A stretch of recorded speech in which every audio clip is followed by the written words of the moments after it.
Ito ay si Rowan. Anong grade ka na, Rowan? Hindi ka dito. Hindi ka dito.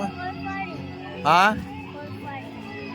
Grade 4 na si Rowan daw. Biglang ano ah. Saan ka nag-aaral, Rowan? Daycare, diyan sa plaza. Ha? Ano pangalan ng madam mo? Madam Leia daw ang ano niya. Ay, anong baon mo kanina, Rowan? Ha? Halika, tingnan ko nga yung ID mo. Ang ganda yung ID. Tingnan, ang ganda yung ID ni Rowan eh. Oh. Hindi ko alam, Rowan, kung babae yung sa ID mo, yung picture. Ha? Rowan? Tingnan mo kung babae yung parang picture mo, babae. Tingnan ko, Rowan.